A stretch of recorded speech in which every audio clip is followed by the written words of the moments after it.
तो ऐसी स्थिति में भारतीय जनता पार्टी क्या करेगी? आरसीपी सिंह को अपने आप को प्रूफ करना है जी। उपेंद्र कुशवाहा को औकात भी बता दिया गया है। आरसीपी सिंह उनको डैमेज कर रहे हैं, वो नीतीश कुमार को कहीं ना कहीं डैमेज जरूर कर रहा है जी। तेजस्वी यादव और लालू प्रसाद से अलग है, वो सिर्फ लालू और राबड़ी शासन को लेकर के ही सवाल उठा सकते हैं।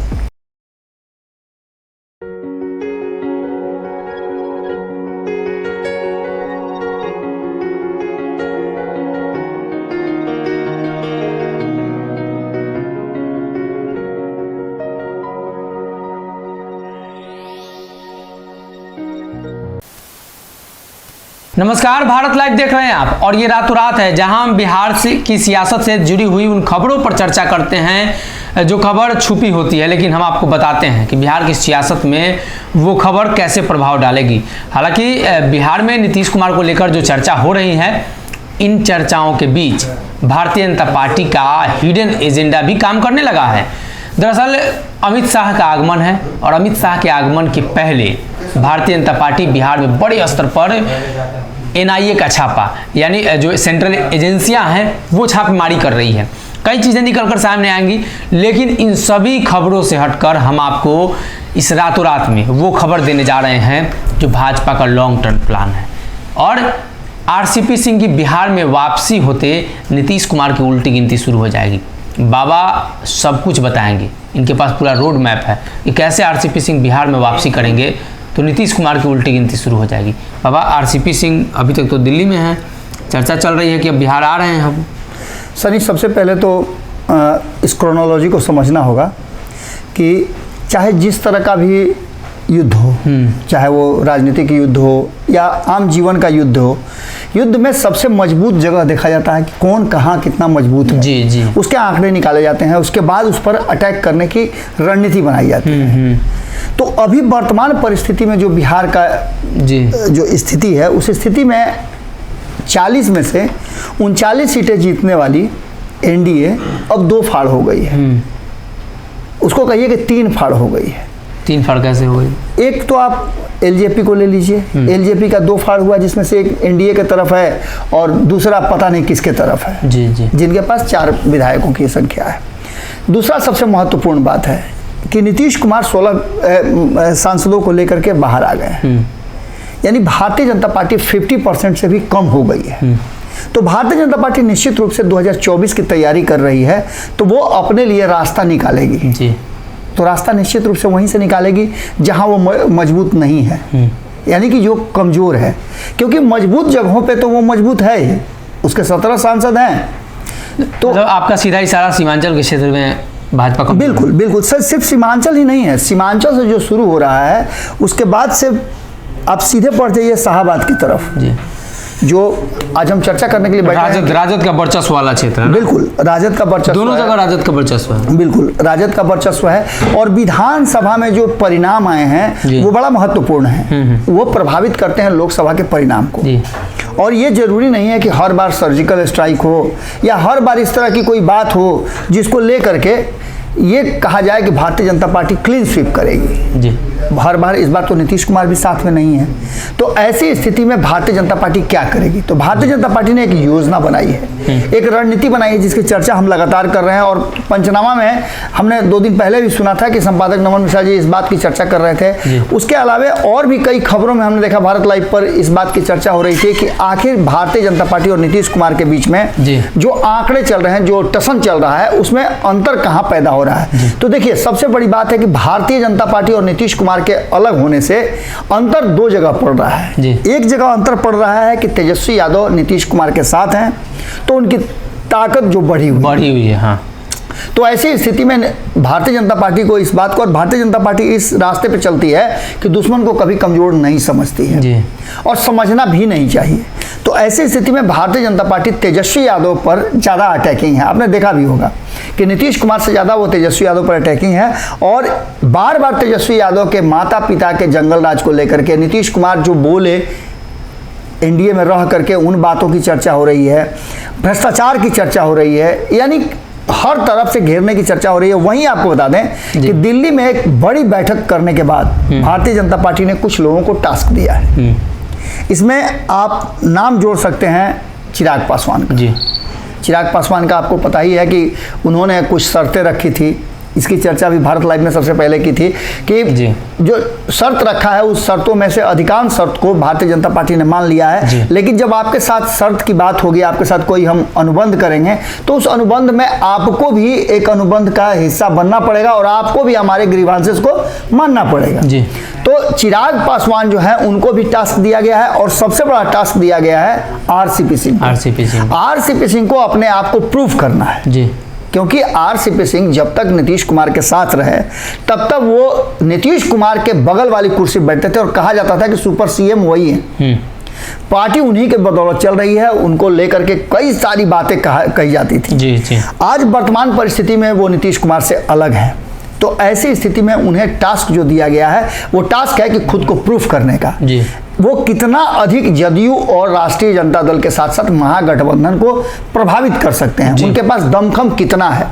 हालांकि लगातार उनके जो प्रवक्ता हैं, उनके साथी जो हैं, रामचंद्र की सेना को लेकर के बहुत सारी बातें कर रहे हैं और देखने को भी मिल रहा है कि जहां जा रहे हैं वहां भीड़ भाड़ हो रहा है। जहां एक तरफ उपेंद्र कुशवाहा जहां जा रहे हैं वहां भीड़ नहीं हो रहा है, उसके लिए चिट्ठी जारी की जाती है और दूसरी तरफ आरसीपी सिंह जा रहे हैं तो वहां लोगों का हुजूम जुट जाता है। आरसीपी सिंह परेशान हो जाते हैं लोगों का इतना भीड़ देख करके, माला पहनते पहनते उनकी गर्दन जो है भर जाती है।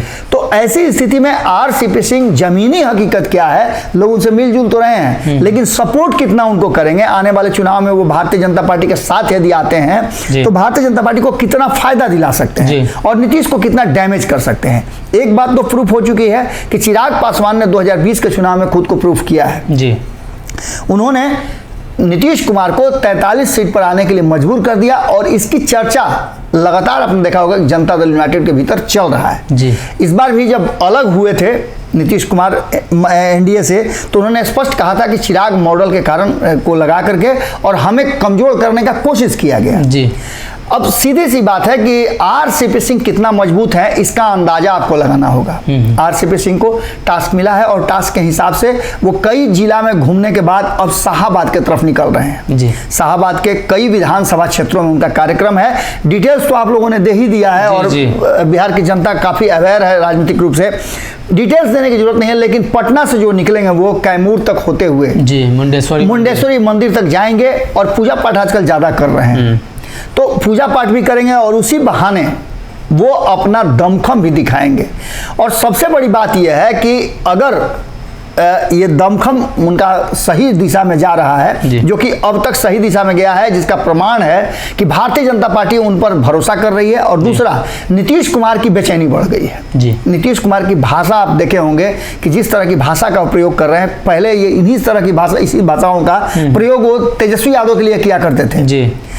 हमने सुना कि भारत लाइव पर लगातार जो आप खबरें कर रहे थे उसमें संपादक नमन मिश्रा जी ने पुरानी बातों को याद कराया था कि नीतीश कुमार कैसे मंच पे चढ़ करके 2020 में और नरेंद्र मोदी के सामने जी, भारतीय जनता पार्टी के नेताओं के सामने तेजस्वी यादव को क्या क्या नहीं कहते थे जी जी। आज वो जंगल राज को जनता राज कह दें वो अलग बात है। राजनीतिक लोगों को शॉर्ट मेमोरी होती है, वो चीज़ों को बहुत जल्दी भूल जाते हैं अपने फायदे के लिए। लेकिन इन सब बातों के बीच में जो आरसीपी सिंह पर भारतीय जनता पार्टी ने भरोसा किया है वो नीतीश कुमार को कहीं ना कहीं डैमेज जरूर कर रहा है जी। भले ही वो डैमेज करने का जो ग्राफ है वो राष्ट्रीय जनता दल की तरफ कम हो जी। राष्ट्रीय जनता दल को घेरने का सिर्फ एक रास्ता अभी नजर आ रहा है, जो तेजस्वी यादव ने पिछले 5-7 सालों में जो अपनी पार्टी को एक तरह से पिरोया है और नए कलेवर में लाया है जी। उसमें भारतीय जनता पार्टी हो या कोई भी दल हो जो तेजस्वी यादव लालू प्रसाद से अलग है, वो सिर्फ लालू और राबड़ी शासन को लेकर के ही सवाल उठा सकते हैं। लेकिन तेजस्वी यादव के सवालों का जवाब उनके पास नहीं है। 2020 में भी नहीं था और आज भी नहीं है, क्योंकि तेजस्वी यादव ने बहुत ही कैलकुलेटेड ढंग से भारतीय जनता पार्टी पर अटैक शुरू किया है। हमने आपको पहले भी बताया था कि अगर कहीं डैमेज हो सकता है तो नीतीश कुमार के कारण हो सकता है, और तेजस्वी यादव भी अगर डैमेज होते हैं तो नीतीश के कारण ही होंगे। आरसीपी सिंह जो कुछ भी करने जा रहे हैं उसमें घाटा नीतीश कुमार के साथ साथ तेजस्वी यादव का भी होना है, क्योंकि जब वो जाएंगे तो निश्चित रूप से भारतीय जनता पार्टी के साथ साथ लौकुश समीकरण जो नीतीश कुमार बना रहे थे उसमें आपको देखिए ना कि तुलनात्मक अगर अध्ययन कर लीजिए तो आरसीपी सिंह और उपेंद्र कुशवाहा दोनों को पलड़े पर रखिए तो निश्चित रूप से पलड़ा जो है आरसीपी सिंह का झुका हुआ नजर आएगा, क्योंकि उनके साथ लोग लगातार जुड़ रहे हैं। और जब खास करके एक चिट्ठी निकाल करके उपेंद्र कुशवाहा को औकात भी बता दिया गया है कि वो जा रहे हैं तो उनके पास लोग नहीं जुट रहे हैं, इसलिए पार्टी के कार्यकर्ताओं को जुटाया जाए। इसके अलावा हम बता रहे हैं कि खूंटा ठोक में आज हम जो बात कहेंगे उन बातों में बहुत सारे ऐसे अंदरूनी बात हैं, इंटरनल बातें हैं, जिसको हम बताएंगे कि नीतीश कुमार ने क्या लागू किया है, किस तरह से लागू किया है, तेजस्वी यादव क्या चाह रहे हैं, भारतीय जनता पार्टी की क्या मंशा है, इन सारी चीज़ों को हम बताएंगे। लेकिन आपको इतना हम बता देते हैं कि वर्तमान जो परिस्थिति है उसमें आरसीपी सिंह के बढ़ते कदम से नीतीश कुमार का जबरदस्त घाटा होता नजर आ रहा है। और कहीं ना कहीं नीतीश कुमार उस जगह पर आकर के खड़ा हो गए हैं जहां वो नीतीश कुमार को डैमेज करने के लिए पूरी माने शक्ति लगाने के लिए तैयार हैं। और जिस तरह की भाषा नीतीश कुमार ने कही वो बता रहा था कि आरसीपी सिंह उनको डैमेज कर रहे हैं। और आरसीपी सिंह ने बिहार आने के बाद दिल्ली से जो पटना आए वो और एयरपोर्ट पे जो उन्होंने मीडिया के साथ बातचीत के दौरान बहुत सारी बातें कही, उस बातों में ऐसा लग रहा था कि उनका गट्स मजबूत है और पूरी प्लानिंग के साथ वो आए हैं। उन्होंने कहा कि देखिए ना जी क्या क्या होता है। जी। इसका सीधा मतलब है कि कहीं ना कहीं नीतीश कुमार को पूरी तरह से घेरने और चक्रव्यूह रचना करने में भारतीय जनता पार्टी अपने जो नए छत्रप हैं उनको लगा रही है, जिसमें आरसीपी सिंह का नाम सबसे ऊपर है। और यही वो कुंजी है, क्योंकि आप जानते ही हैं कि हर ताले की एक चाबी होती है, सही चाबी लगाइएगा ताला में तो फट से खुल जाता है।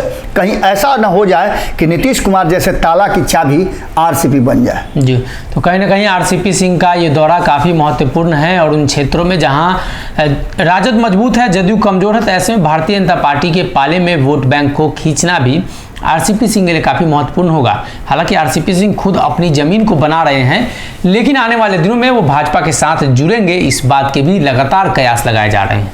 अगर ये वीडियो पसंद आई और वह बिहार के राजनीति और बिहारियत से सरोकार रखेनी तो सब्सक्राइब बटन दबा के चैनल के सब्सक्राइब कर ली। ओजे एगो घंटी बा, ओकरा बटन दबा देला से कुल सटीक और मारक खबर रुआ मुफ्त में मिल जाई। अगर रुआ पत्रकारिता के हमनी के नया प्रयोग में सहयोग कर चाहतानी तो ज्वाइन बटन दबा दी। पेटीएम नंबर नोट कर ली 9386816700। धन्यवाद।